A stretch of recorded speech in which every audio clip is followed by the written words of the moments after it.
Hello, everyone. Welcome back to Trench Talk. It's myself, Shane, alongside Coach Phil. As always, we're presented by Royal Retros, your number one stop for any Royal or any retro gear, CFL, Football Canada, even our stuff, Trench Talk, 13th Man, CFF, as well as uh, AFL stuff, former any retro league you can think of. They have more than likely have it. Make sure to head on over to Royal Retro's. Description is in the link in the description area on YouTube and in our links on all our social media pages. On this week's episode, we're going to continue with the decades team that we had going off last week, but instead of doing the best teams of the decade, we're going to be the best teams that have never won the Grey Cup of each decade. So we're going to go through the 90s, 2000s, 2010s, and up to 2025 of the 20s and pick the team or teams during that decade that probably should have won a Grey Cup and just either they lost in the Grey Cup game or they fell short of even making the Grey Cup. I think we had a lot of fun last week. You guys seem to really like that. So we're going to bring it right back and bring in this one. Coach, how you doing?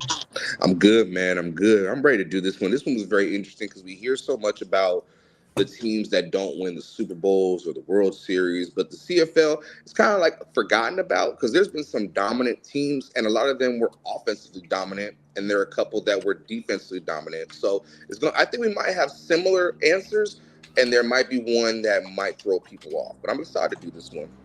Yeah, I mean, this was a very interesting exercise. I think there's some interesting options for who could have won versus, who had one good year and didn't win versus some of the teams that might have had a couple of good stretches that didn't end up winning at all during the decade. I think there's one, Calgary during the 2010s. They ended up winning 2, but they went to 4, and you're like, oh, okay, well, they still ended up winning some, but that 2016 team, probably the best team of the decade, didn't get it done. So they definitely made it definitely a little bit of a harder exercise for me personally because of that. Because you're like, oh, well, they won, but their best season they might not have. Right. I think the hardest thing for me was I kind of based it off of record, statistics, and then who they lost to. Because it's one thing to lose to a team that they got hot at the right time, and it's another thing to lose to a team that had absolutely no fucking business being in the Grey Cup. Yeah, and I mean there's going to be some of that for sure. But yeah, I kicked it off last time. You kick it off this time. All right, so for us, we're going to start with the '90s, but I do have an honorable mention. The 1989 Edmonton football team, or Eskimos, Elks, whatever. Oh, my bad. That's an argument. Yeah, that's what they were called then. You're fine with it. Okay, the Eskimos at the time. Hey, don't cancel me because it said Eskimos. This team, 1989 team, was a very dominant team. They set a single season record for touchdowns with 70. They generated 7,951 offensive yards. Tracy Ham was the MVP. Defensively, they forced 37 interceptions, notched 55 sacks, recovered 28 fumbles, and allowed the fewest points against anybody in an 18-game season, which is phenomenal.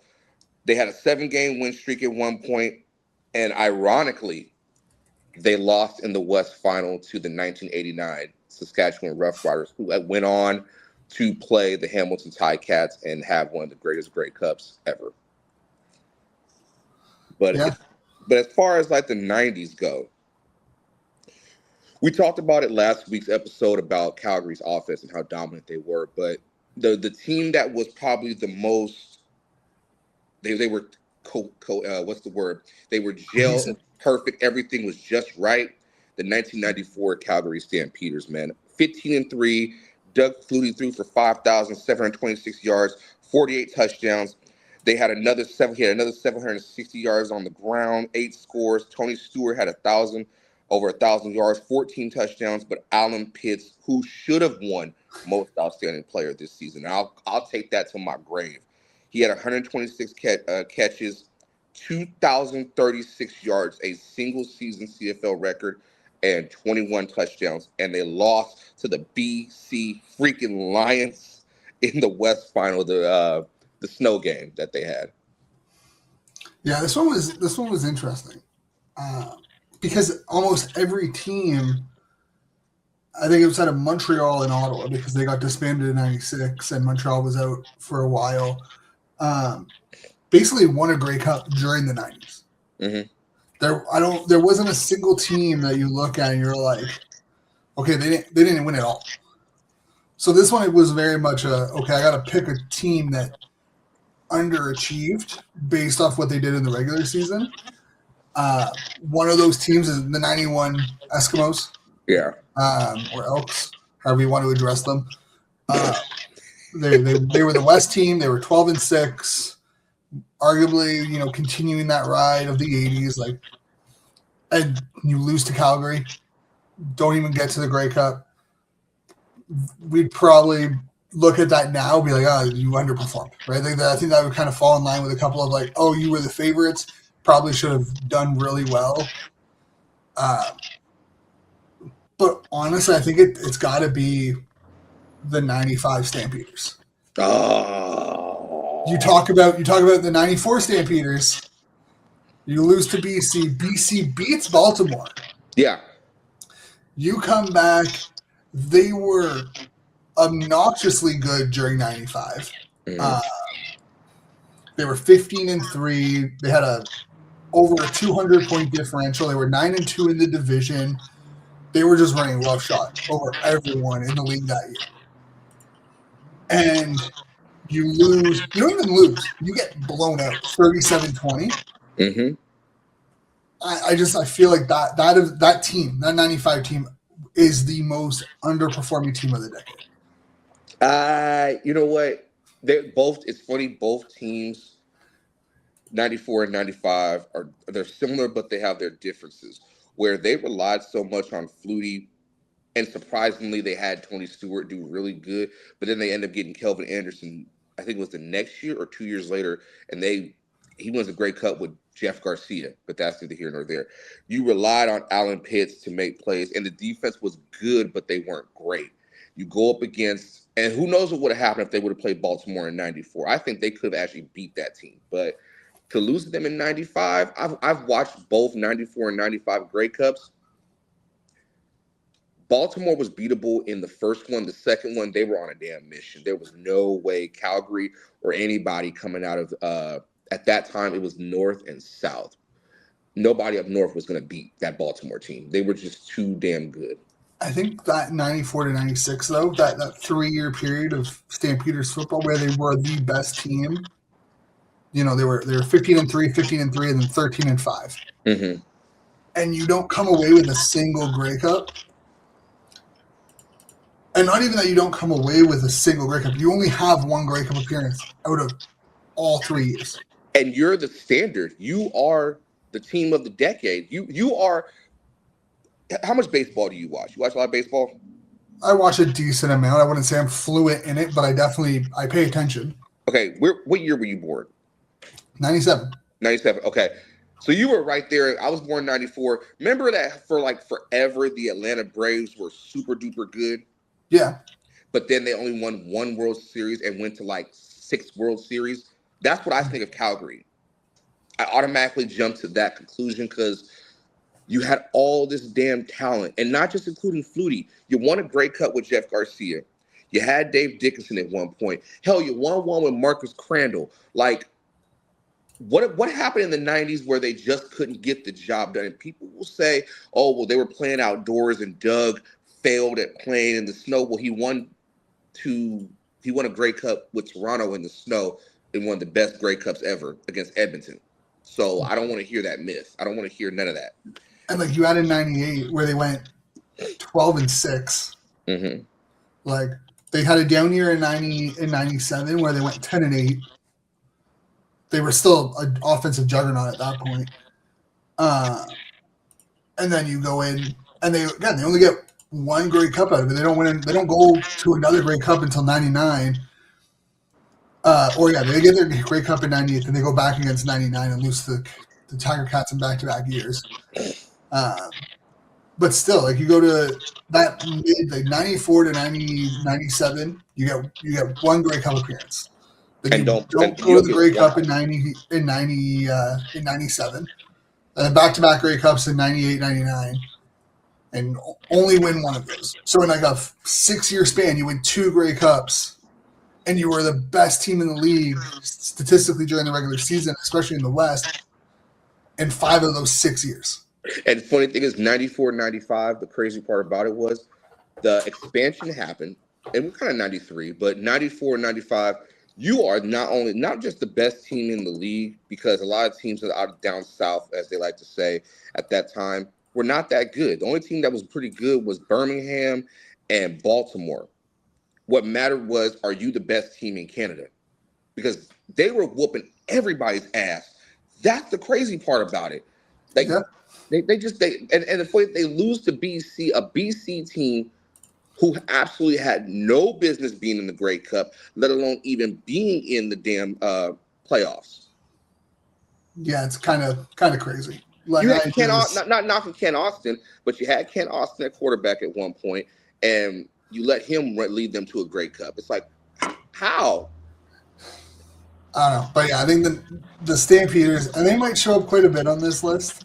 Yeah. Unfortunately, we still got another 3 decades. But yeah, I think Calgary, like the '90s Calgary, like mid to late '90s Calgary, was such a disappointment. I think if you ask anyone that was part of that time period, they would agree. That was at their apex. When they were at their apex, bro, everybody had that. Everybody loved the Calgary Stampeders. Hell, I like that 90s Calgary Stampeders was like a staple of the CFL. You 100%. You low key liked it. They had the fire jerseys, they had the black jerseys, the red jerseys. Everything they had was going, man. God, that was a time. It was a great time. Yeah. So moving on to the 2000s. Yep.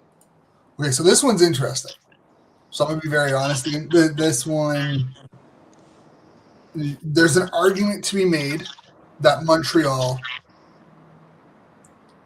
probably should be in this list in some seasons. Mm-hmm. You know, you're 3 and 5 in Grey Cups from 2000 to 2010. You go to 8 in 10 seasons. There's going to be some years where you fall flat. Right. But I don't have. That's not who I have on this list. They're kind of an honorable mention. I do believe that there was, if I remember correctly, yeah. So I was just trying to make sure they were in the East at the time. The Blue Bombers. Oh, I'm telling you, we picked the same one. Was it the 2001 Blue Bombers? Yep. You bastard. Fuck. I watched that Grey Cup.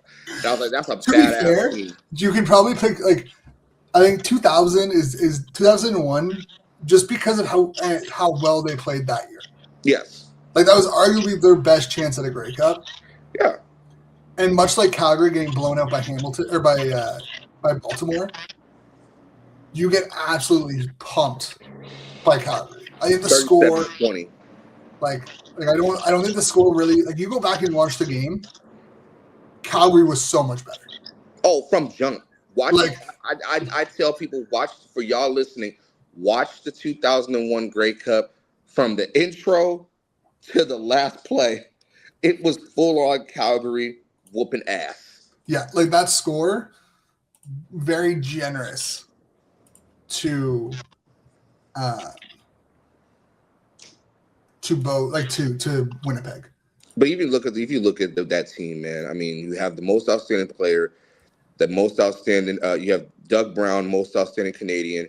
You have most outstanding lineman in Dave Mudge. You have the most outstanding special teams award winner in Charles Roberts, and you've got the coach of the year in Dave Ritchie, God rest his soul.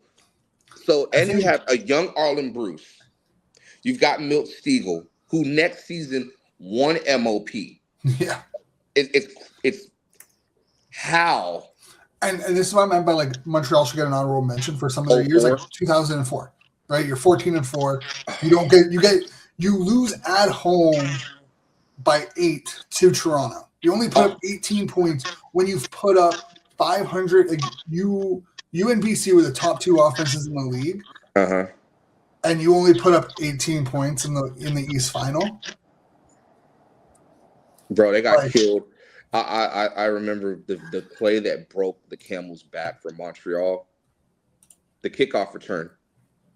The kickoff return to start the third quarter. That once that was some Percy Harvin Super Bowl 48 shit. Like how like that and funny thing about that game, man, it was back. It started out back and forth, but to me, that's one of the best East finals because Toronto just balled. And Damon Allen had to do a lot to get Toronto over. It was crazy. Oh my! And Calvillo, I think he got hurt. Did he get hurt? I think he got hurt. he might have gotten hurt. Huh? He might have gotten hurt. I think that Which, might have been one of the games where he didn't finish. yeah. So it's like I wanted to go with 04 Montreal, but that Winnipeg team is just I don't know. It's just you have all this. You have all these award winners. Statistically, they weren't even that bad. Defensively, they were cool. 24 interceptions, 33 sacks, recovered 14 fumbles. You know what I'm saying? And 509 points off offense. It's hard to do. And then back then, that was astronomical. Today, that's like a drop in the piss bucket. Yeah, and I think another one honorable mention is 07 BC. Mm-hmm. Like it's hard to say that. Like I know in 05 they were a game ahead of Edmonton. Like they were 12-6. Edmonton was 11-7. When you go into those types of matchups, you're kind of a toss up at that point. But when you go into 07, you're 14-3. You host the West Final. You've had arguably the best defense and the best offense all year, and you lose. Like again, you lose by a touchdown plus. You lose by 9 to the Rough Riders. Mm-hmm. I think that maybe not the greatest team to not win it that year, like that decade, but definitely an honorable mention to be like got a team that probably should have been in the Grey Cup instead of Saskatchewan, and they just couldn't get it done. Because that would have been back-to-back years, right? 06 they won, Yeah. And then 07, which is weird. It's so hard to repeat in the CFL at times. It's so hard, and we have to like I said last week, we got to give Winnipeg the credit that they're due for the last 5 years they had when they went to 5 straight Grey Cups. That's something we'll probably never see again for a very long time. Probably not. Nah. Probably not. 2010s. So this one's going to be easy. I think it's going to be Hamilton. Which 2019? I think 2019, 2013, 2014. You're piquing my interest now because you know how I feel about 2013. I kind of put at the very bottom of this list because that Saskatchewan team was just built to win. That was Team of Destiny. Like that team was just, you look at who was on that roster, and no offense to Henry Burris, this is not a slight at Henry Burris at all. That team was just built to win. Mm-hmm. This was a team that was led by so much disappointment. Like most of those guys were part of the 09 and 2010, Montreal like back to back. The 13th man on the field. They were all part of that. So there's a lot of like angst. They're like, we need to finish this. We need to get this done. That team was just destined to win. But 2014, you had with Collaros, you had every chance to win that game. 2019, you were the best team in the league, and you threw up a duck. You threw up a duck. You shot the bed in 2019. I can't wait for next week because I'm gonna have Brandon Banks on the show, and I'm going to ask him what the hell was going through your mind on that block in the back when you returned it. That pissed me when I finally watched it, reacted to it for the first time.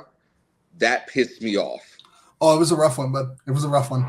Like, bro, pause what we're talking about for a second. As an O-lineman, you have blocked many people in your lifetime, and you've been on special teams. Why would you block dude in the back knowing that your teammate is 10 yards up? You probably think you probably thought you get enough of a shoulder, it won't be called. You thought you'd go get a little rub. No, you like realistically, like if you as an offensive guy, if you're blocking, you are taught, if you go shoulder first, doesn't matter if your hand's on the back. If you have shoulder first, it won't usually be called. Right. And I think you watch it, I'm like, that probably doesn't get called in a regular season game. No. Because he does make contact with the shoulder, and then he my issue is he pushes with his back arm. If he doesn't push with his back arm, it probably doesn't get called. And Brandon turning the corner, he had all the space. There was no reason to make the play to begin with. Right. There was absolutely no reason to make the play. That hurt my soul, but I think that one hurt more because yes, 2019 was a great year for Hamilton. Brandon was MOP. That team was badass. The only thing that I think held them back from being in that conversation was Jeremiah Masoli getting hurt. But Dean Evans came in and looked really good. And then look what happened in 2020. What was it? 2021 when they played them again. Dame got hurt, and then Jeremiah had to come in and balled out. But yeah, okay. I'll let you have that one. See, again, 2014, they were 9-9. They were going against the 15-3 Stampeders, so they were going in as underdogs. But they played such a good game. They lost by 4. They lost by. They would have won by 2. They would have won. They put up 40. They put up 40 on Montreal. Mm-hmm. I think they weren't really, the 9-9 doesn't really tell the whole story with that 2014 Hamilton team. But I mean, any 3 of those years, 2019 kind of is the cherry on top. But they didn't win. I mean, if you look at any team over the last 25 years, 26 years, they haven't won. And well, you know what? And I hate to say this because this kind of ties into my pick. You're 9-9. You go to the Grey Cup. Was it 9-9? You go to the Grey Cup. You lose in that fashion. Nothing hurts more than losing to an 8-9-1 team. My pick is the 2016 Calgary fucking Stampeders. How the fuck do you lose to Ottawa in the goddamn greatest Grey Cup game I've seen? We talk about a team that record doesn't show the entire story of that season. Yeah, 2016 is that for Ottawa. Yeah, I think people forget that Burris got hurt week 5. Mm-hmm, I remember. And then Trevor Harris got hurt 3 weeks later. Henry they were down to their third quarterback, but then Henry came back. Henry came back probably 2 weeks earlier. Mm-hmm. And then he gets hurt in warm-up of the Grey Cup game. Yep, his knee. It was his knee. Was his knee or? It was his knee. He fucked up his ACL in warm-up of the Grey Cup game. That team, because you look at I'm surprised you didn't go with the 2015 Red Blacks. See, I wanted to, but because I was gonna go with them, but I'm like, no, I can't skip over the team that lost 3 Grey Cups in a decade and hasn't won since '99. They're gonna come. See, if they're gonna come for the final, they'll come for you, and they won't come for me. Hey, all I'm saying is Ottawa's been to 3, and they've at least won 1. And what? So Hamilton has been to 2021, 2019, 2014, 2013. God damn. Yeah. Every decade they've made one pretty much. Yeah, they didn't make one at all in the 2000s. Oh, they made the one, and they won the one in '99. So yeah, and then they did 2013, 2014. Yeah. 2019, 2021. But I will say honorable mention to that 2015 Red Blacks team. And it's not even the fact that Mike Riley and Edmonton was also one of the better teams. They were 14-4. They were technically the better team that year than Ottawa. But when you have 4 1,000-yard receivers on your team, and you had the game in the bag for the most part, you lost by 6, and if I remember correctly, they had a lead, and they had a lead in that game. They were up 16-10 going into the second half, and only put up 2 points. This is 2015 or 2016? 2015. Okay. Or they put 3 points in the second half. See, I gotta watch that Grey Cup because I've heard some things about that Grey Cup that Edmonton was the more dominant team, but something special was about that. People say something special about that 2015 team. There was definitely I'm gonna be very honest. The refs were not good that game on both sides. If you go back and watch it, there was some very questionable missed calls that impacted both teams. Mm-hmm. And we talk about a block in the back not being called. Mm-hmm. There was a play late in the fourth that basically, if it didn't go, it would have sealed the win for Ottawa. And it was a clear push, like clear as day, block in the back as a guy was trying to tackle Mike Riley, and it was not called. And I'm like, what are we doing here? Like, but you gotta give credit to Ottawa. I mean, y'all went to 3 Grey Cups in 4 years. You competed, and it wasn't even like you guys went up there. You guys were legit competition in all 3 of those Grey Cups. It wasn't like the reason why I have Calgary is only because 15-2-1 would have had 16. You've got the MOP. You've got Derek Dennis. You've got Jerome Meeson. You've got Micah Johnson. You've got Tommy Campbell. You've got all these pieces.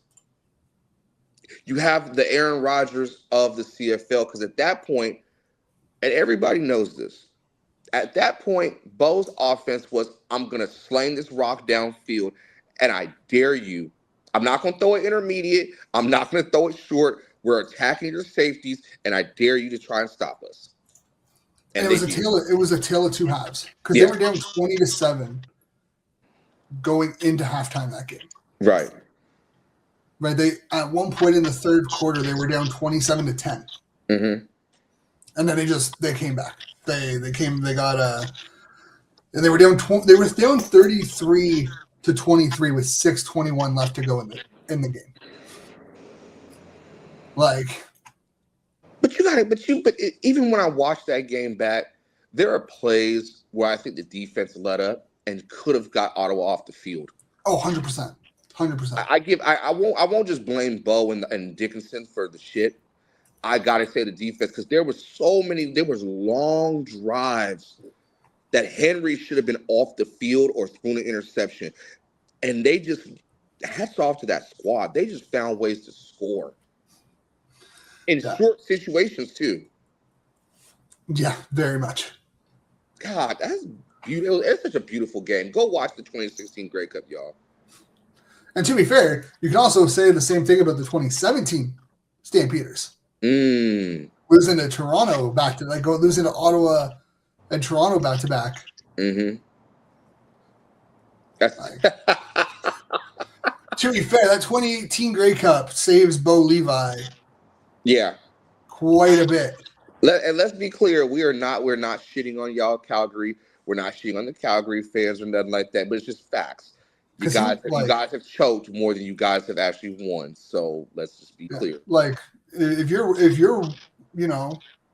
and you were on the verge of being 1-3 in Grey Cups, the conversation around Bo Levi could have been a whole lot different. There was that Elway talk. Like, can he actually get it done? Because, the numbers are pretty. Yeah, you've won an MOP, but we win here. And Bo needed to get it done. Because you don't get that many quarterbacks like a Bo Levi Mitchell, whether it's NFL or if it's CFL. You only see them a dime a dozen. He's one of those from jump. You never doubted that. There should never have been a question. The problem was the proof is in the pudding. Bo couldn't get it done early on. He was young. It's just what it was, but you still are expected to get the job done. Hey, man, great. The defense did great. Held fucking Trevor Harris to, 1 touchdown, 3 interceptions, and a 52% completion percentage. Yeah. And look where Trevor's still playing. Yeah. Yeah. All right, 2020. Hey, no hate. No hate. Hey, no that's hate. the quarterback. But it was a bad game for because that week, like literally the East final, he put up like 6 touchdowns on Hamilton. Mm-hmm. Like it was night, and I know that there was weather concerns and like field condition and It was all that nothing but snow. bullshit. But everyone plays on the same fucking field. Everyone deals with the same conditions. Hey, I'm gonna tell you right now that East final against Hamilton with all that snow, that was beautiful. That was beautiful. That was beautiful to watch. I think 2020 is there should be a consensus for both of us. I think we're going to do the same one. Has to be the 2023 Argonauts. Toronto Argonauts. It has to be. Can I go? Can I go? Go for it. Okay. God damn it. All right. This is what pisses me off about this Argos team. This was the perfect team, top to bottom. The quarterback is the quarterback. We all understand Chad Kelly. This is personal opinions aside. Personal opinions aside, Chad was motherfucking balling. All right. Very much. They had a dominant run game. Nobody could stop DeVaris Daniels. Nobody could. They had DeVaris Daniels. They had what's the other dude's name? God damn it, not Dorsett. Not heard you, Mayala. What's the other dude's name? They had DeMonte Coxey, David Unger, but there's one more person. He went to Curly Gittins. Yeah, it would have been his rookie year or second year. Second year, and they were just attacking everything. You had AJ Ouellette, a young AJ Ouellette, before he left like the year after, or the year before, a year after, I think. And then you had Quantez Stiggers. Everybody was, oh my God, the talk about Quantez Stiggers was out of this world. Should be a starter this year for the Jets. Oh yeah, that's beautiful right there to see that. And then Falarin was doing his thing, got 10 sacks, the team total 65 sacks. And then you've got the defensive coordinator who is our coach of the year this year. Congratulations, Coach Mays. So this team and the best offensive line in the league at that year alone. So you have the complete team. You have a Darius Pickett on defense. You've got Wynton McManus. You've got Tavares McFadden. You've got all these dudes out here. And you go 15-2. 16-2. 16-2, correction. Yeah, because they tied Edmonton. And the reason why this one hurts because I watched this game at the West Final in Winnipeg, -1, and I'm watching from the first fucking drive into the end zone. They threw that interception to Marc-Antoine Dequoy, and I said, this game is over. There's no way. There's no way you can come back from that. And we can have an argument also from the Grey Cup, that run, and then the next year, that Montreal team needs to be in the conversation for one of the best teams ever. Defensively, offensively, they got the job done. Even though they lost the next year, they should be in the conversation. But back to Toronto, it's just, I don't know how you lose that game. Defensively, I understand why. I understand why with that incredible defense that Montreal had, you weren't going to score on that defense at all. But it was just the fashion that they lost was like shocking.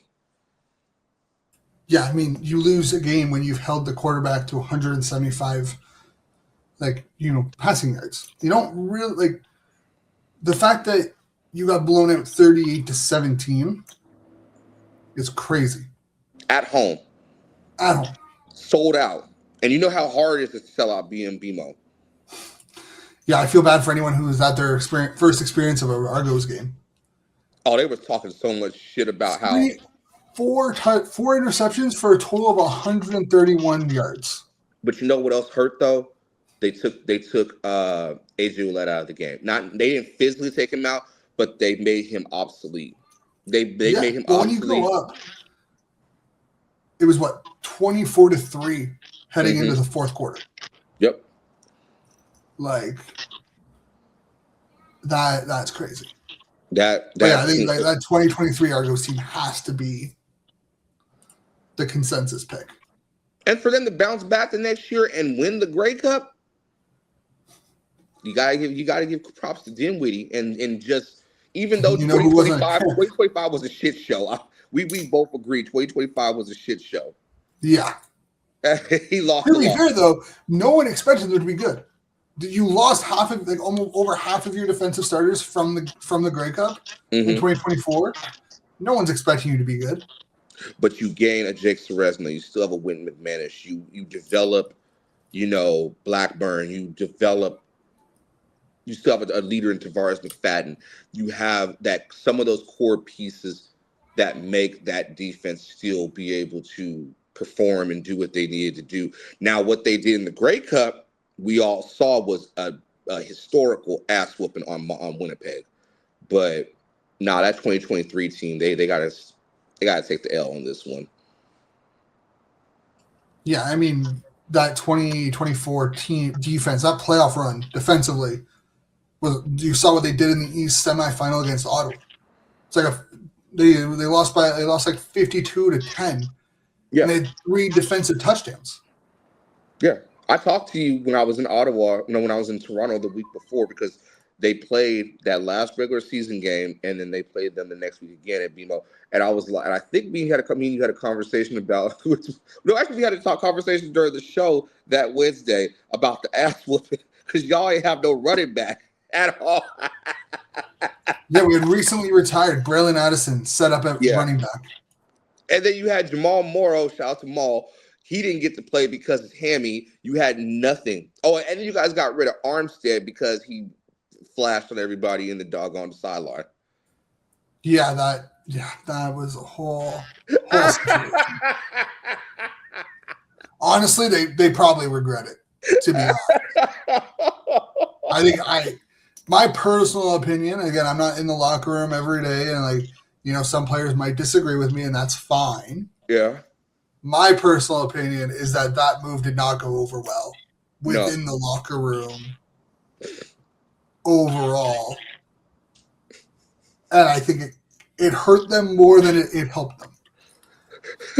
Sorry, hold on.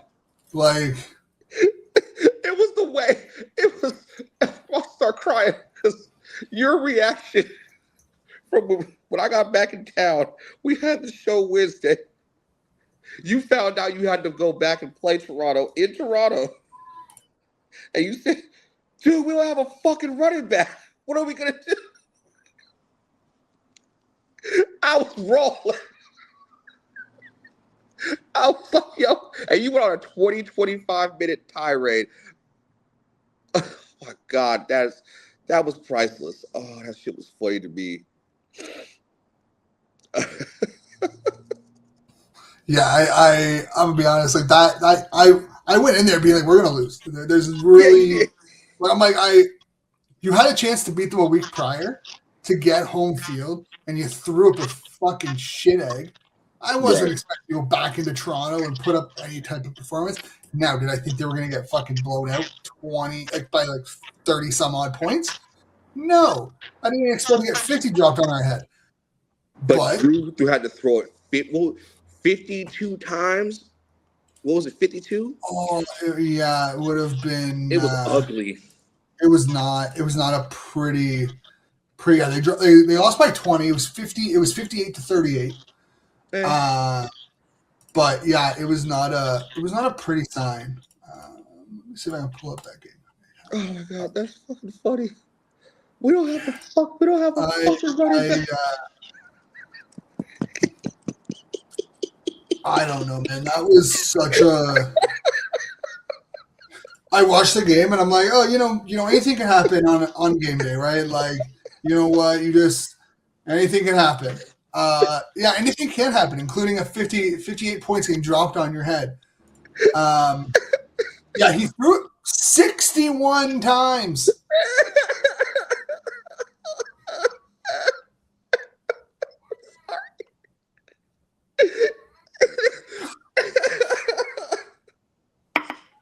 We had 14 rushing attempts all game. And 7 of them were our quarterbacks. And then the worst part.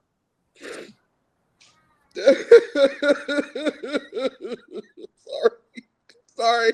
Time out. We come back the next week. We the Riders beat BC. We're going to Winnipeg. You were 2 through. Your whole demeanor was just, how did we get our asses beat this? I knew we were going to lose. You said, hey, I knew we were going to lose, but I wasn't expecting that. Oh, God, that's funny to me. What's crazy is that they only had 2 turnovers all game. Yeah. They had 2 interceptions, and that was it. But They you know gave what? up. They had 2 sacks. Honestly, offensively, or defensively, Toronto didn't have that great of a game. No, They gave but up the week before they 406 did. yards. Yes, but 406 yards. They only had 2 sacks. Empty calories. They had all that stuff, but you look at what they did. Like Chad Kelly, 18 for 20, 358 yards, 4 touchdowns.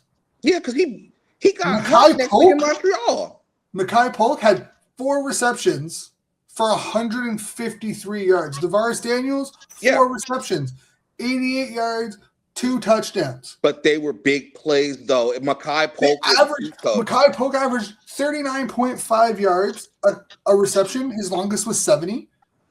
DeVaris Daniels averaged 22 yards a catch. His longest was 41. Kadeem Carey only ran the ball 9 times. He had 43 yards.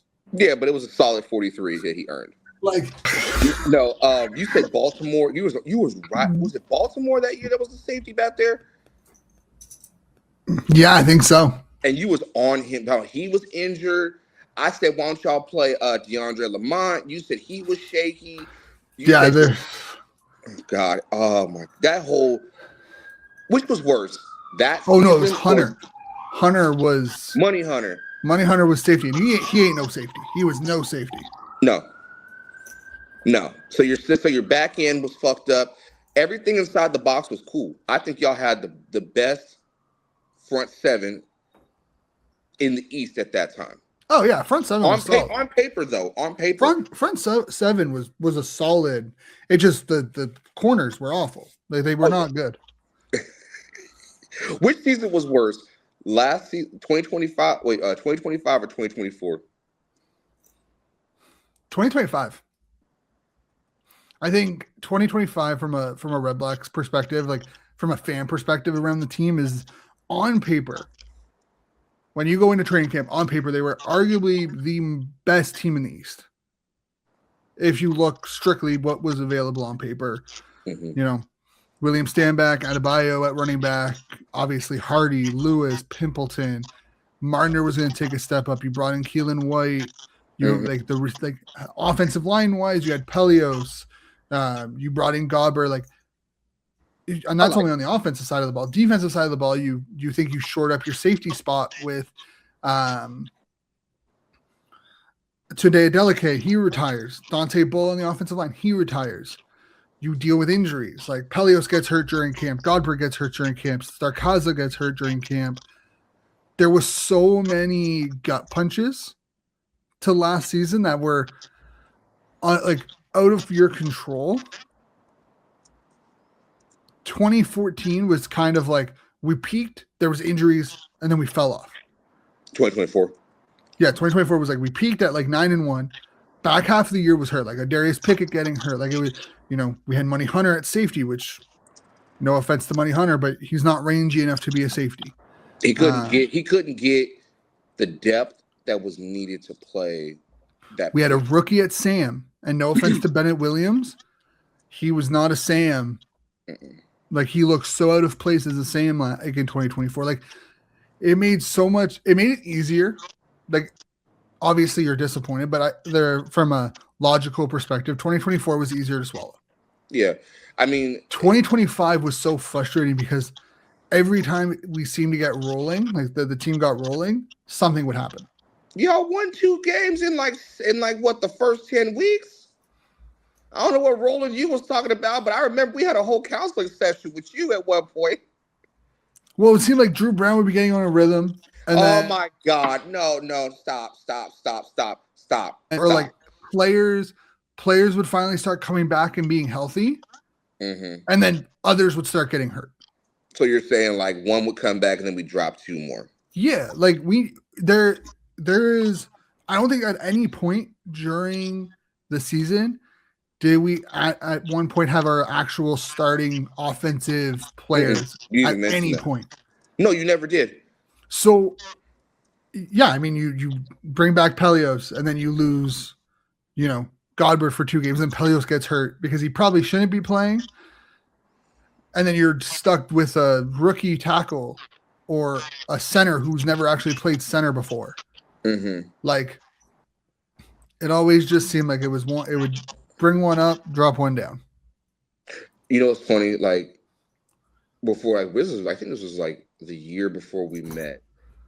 I had been through hell with the writers because that was the 2022 was the year I came into learning about the CFL, and I had watched us go 2022 and 2023 lose every game post Labor Day, and I didn't understand why. So I feel you. I understand. The Craig Dickinson era was brutal for me. I believe it. I understand because you had I got nothing but love for Coach Dice. I always want to see brothers be older G's, any type of brother be successful. I do believe he was outmatched. I think when you get a special teams coach to become the head coach, it's kind of tough. You rely so much on who you hire and surround yourself with. Mm-hmm. And if it doesn't work out, you're kind of just left there like. All I know is special teams. What can I tell you about offense and defense? Yeah. It's oh god. But yeah, that 2023, I love that we can go off on because it's funny how it all connects. It all connects to pieces. That 2023 team, that Toronto team pissed me the fuck off, dog. Because I sitting in Winnipeg at the West Final, bro, like they wanted that rematch with Toronto so bad. That's all they were talking about. And then for Montreal to whoop ass. It almost felt like, and some of the fans that I was talking to, they were like, it's not going to be the same. We're just going to beat down Montreal. Cody's not going to get it done. One person said, why the fuck would we want to go and see Cody Fajardo get killed? And I'm sitting here like, okay, I said my shit about Cody. And I even told Cody to his face when I interviewed. I was like, bro, I was critical of you because I see what you can do. But he explained a lot of shit. And I was like, okay, that makes sense. So I became a fan of his even more. But watching the Winnipeg fans underestimate Montreal because they were so dead set on playing Toronto and then even played Toronto, like it was like the last game of the regular season. And they benched everybody. So it's like, I kind of feel you, but you got to work. You got to go against who you got in the Grey Cup. And they got that L. Yeah, basically. I mean, hey, but go ahead. Your side of 2023. My side of 2023 is like you go 16-12, you lock up a playoff spot like week 12. The earliest ever. Yeah, and you put up that type of display, and again, this isn't a shot at like anyone on the team. You're kind of in unknown territory, right? Like from a coaching's perspective, like if you're Dinwiddie, I kind of understand why you might want to, take it slow on a couple guys. Like you don't want to risk putting Chad Kelly in a situation to get hurt in a week 14 game or a week 13 game when you've already locked up the playoffs. But you also don't want them sitting there too long where you're like, oh, great. Now he's coming into a playoff game. He's rusty. He hasn't thrown a ball against live defenders in like 4 weeks. So it's a balancing act. And I think, he's in a situation, like the team's in a situation that no one's really ever been in before. There's not much you can do. Mm-mm. No, but you're coming off of a year before where you surprised everyone and won the Grey Cup. And you're even better than what you were the year prior. Yep. That's hard. That's a hard. How do you as a coach? I always find myself saying, okay, we've exceeded expectations. How do we raise the bar and keep guys motivated? You could easily tell them back to back solidifies your legacy as one of the greatest teams ever. That's trivial. That's like, all right, but that should be enough? But there has to be more motivation. There has to be more of, okay, we're in week 14, week 15, already clinched our spot. We got the number 1 seed. Is it really important to go for the record, or do I want my guys to rest, or do I want them to play just like a series, a half, whatever the case may be? That's a judgment call, and depending on the injuries that you have, because it's the not next easy. year Chad got hurt. Yeah. To be fair, I think if you look at it, probably the biggest what if, we could be sitting here talking about a dynasty in Toronto. Yes. Right? We talk about, you're never gonna go to five straight Grey Cups.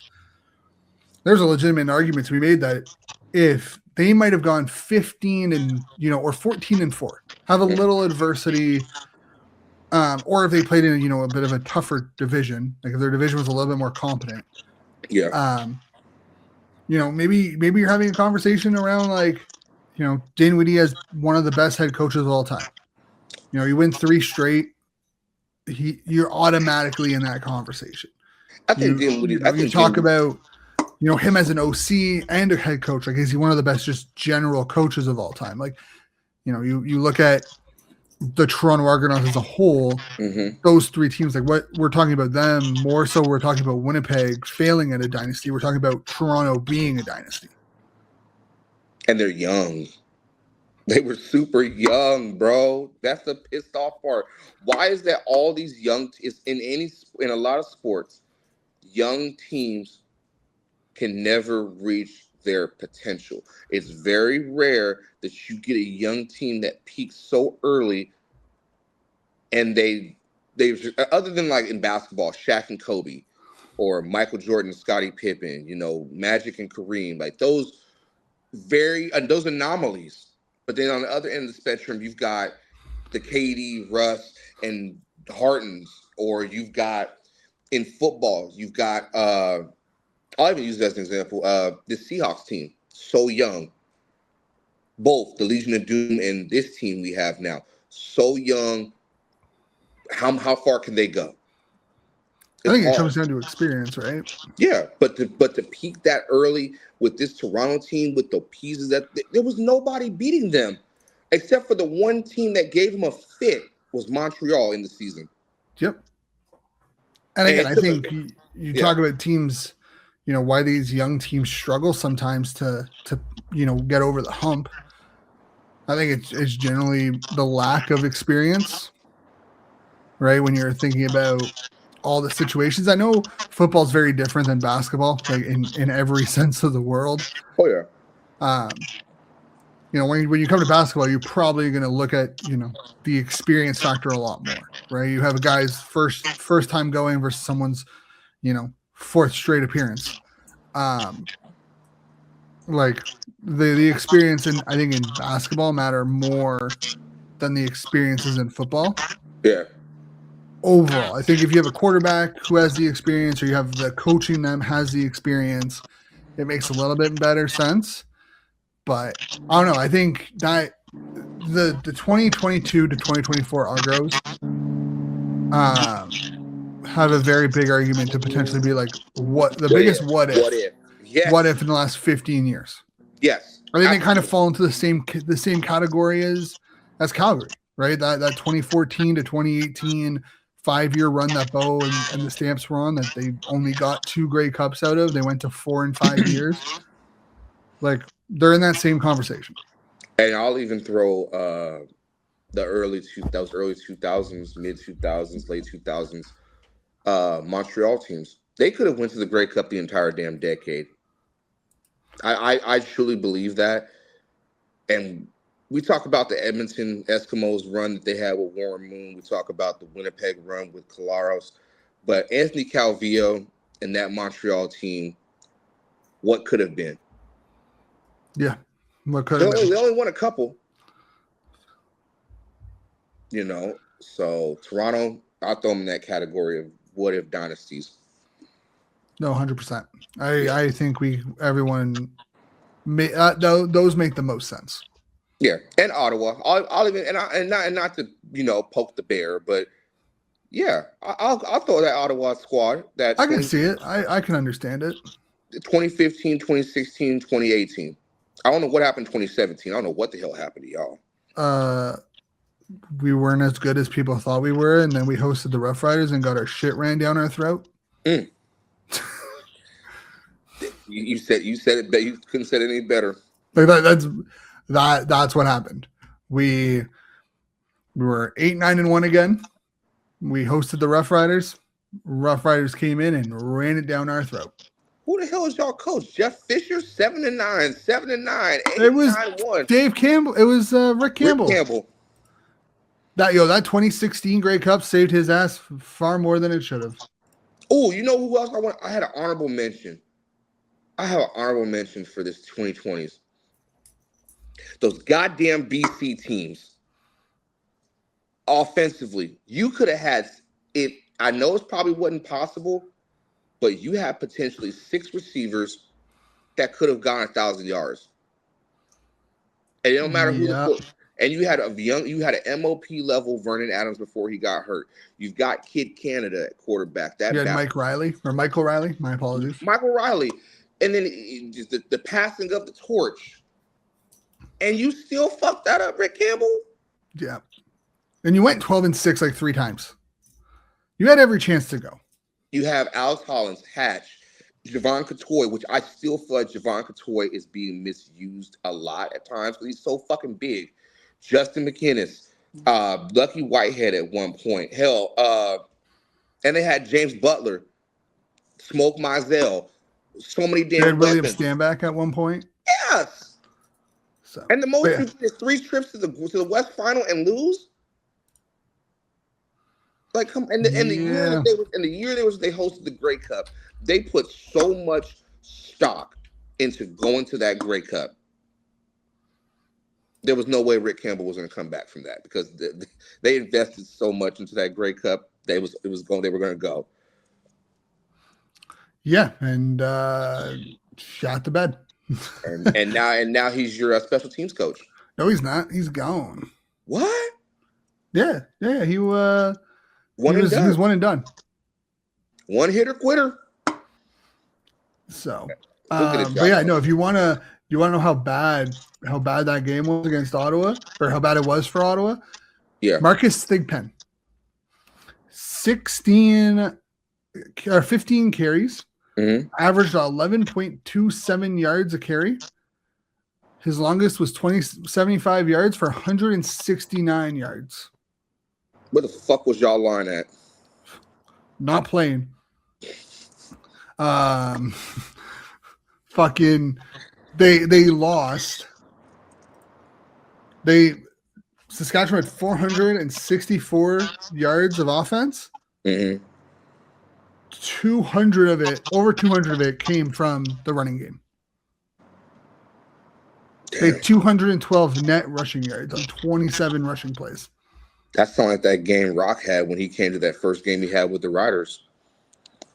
And I was talking shit to you that day, that Wednesday, talking about why the fuck. Thank you for giving him. Yeah, no, it was. Only in Ottawa, y'all could do some fucked up shit like that and still make 3 Grey Cups. Yeah, no, it was bad. Like it was Kevin Glenn. Ooh. He had a passing touchdown and a rushing touchdown in the first quarter. Vernon Adams had a rushing touchdown. It was 21-8 heading into halftime. And then Thigpen blew it open with a 75-yard rushing touchdown to make it 28-11, and that was it. That was all she wrote.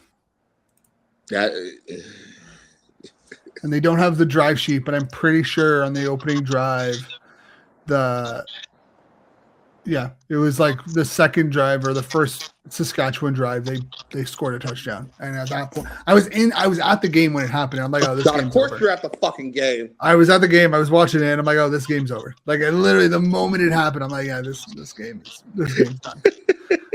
Which is actually really funny because I almost ran over Kevin Glenn at Rideau like a day or two prior because I mean he's short and Rito's bit. When you come to Ottawa, you're gonna have to hit up Rito Mall, but it's busy. And I was turning around, and he was like right in front of me. You big bastard. Hey man, not my fault. I can't see you. If I gotta look down, there's a problem. If you're out of my line of sight, sorry, man. Kind of SOL.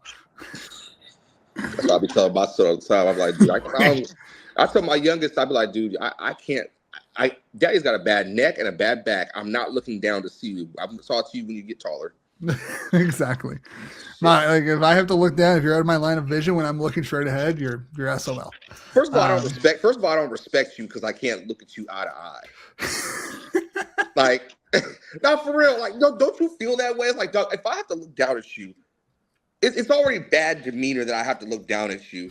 And secondly, it's like, bro, let me just take a couple steps back. Yeah, let me put my glasses on. Let me put my bifocals on. Let me just make sure. Because if you're far away, at least it seems like we're talking eye to eye. Yeah, exactly. Perception. Bro, before we get out of here, I got a funny story for you about, since we're talking about eye to eye level. When I went to Hamilton the first time, and the person that I ran into, and we're cool now, but we had some words for a while. It was the end of the game against Calgary, and I'm going on the field, taking pictures, whatever, and then I run into Simone Lawrence, and me and him were actually going to like go under the because you've been to Hamilton, right? Yeah, you've been to Tim Horton Field, so if you go under it is like a bar kind of thing, and we walked through that thing, and he was like, "Oh, we got to fight." So I'm thinking to myself, am I really willing to risk my passport to whoop his ass? And I've got this red CFL smock on, and I'm not about to sit here and blow up what I've worked hard for, but I finally looked at him face to face, and I realized, okay, he's drunk, and second of all, he really ain't that damn tall, and he's retired. I could take him.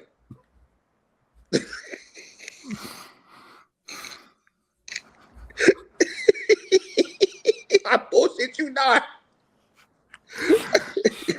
He's not that tall, bro. He's not. And I'm thinking, because you look on TV, you're like, oh, they're pretty decent size. But I was like, no, I'm standing side by side next to this nigga. And I'm like, bro, we could throw down right. If he was joking, and he had been drunk, and even his girl was like, leave him alone, just let him be. And the next day he DM'd me, he was like, we're good. My bad. We're going to have to get him on here. We're going to have to ask him about that. Let's do it, man. I'm going to reach out to him, man. Try to see if I can get him on here, man. Oh, man, that's amazing. I won't lie. He did give me a noogie. I'm not too proud. I'm not too proud that he did get me. Because think about it. I've been boxing. I'm like, if I swing on him, I'm going to jail. And I'm getting deported back to America. But he got me. He did give me a noogie. I mean, cool. Motherfucker. That's amazing. That's a great story to end this episode. That's perfect, man. Shout out to Simone, man. You still a motherfucker though. Fucking Scamilton. Fucking Scamilton. God damn. Hey. I'm gonna have fun going back to Scamilton. I actually enjoyed myself at Scamilton. I got drunk a little bit, a little drunk. Little drunk. I got that bro.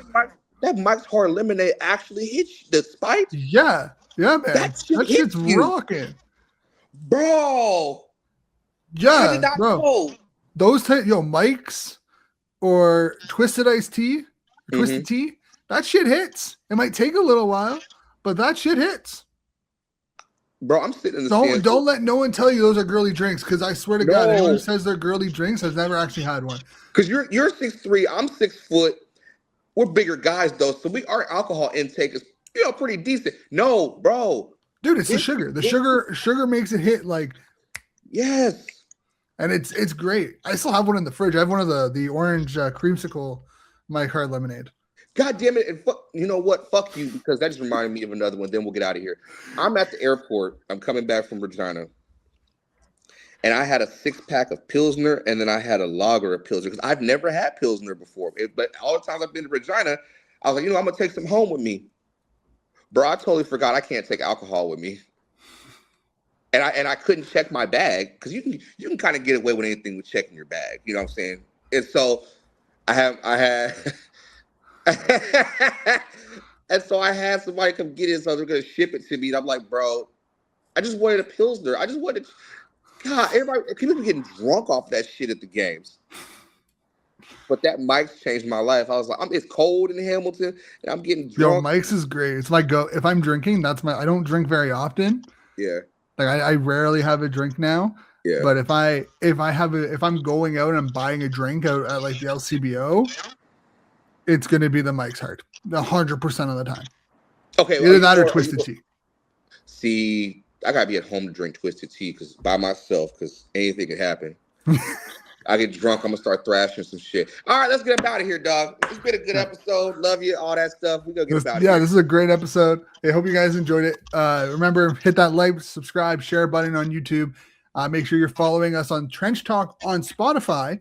For our Apple Podcast listeners, it will be available 24 to 48 hours after available on Trench Talk on Apple Podcasts via the 13th Man Sports Podcast Network. So you can check it out there. But if you're a Spotify listener, it's available within 24 hours after we're done recording on Spotify and YouTube. But yeah, make sure you follow along so you never miss an episode. We'll catch you next time. Stay safe. And we're less than 2 months. We are like 6 weeks away from CFL football. So we're so close. We can't wait. We'll catch you here next week. Yes, sir.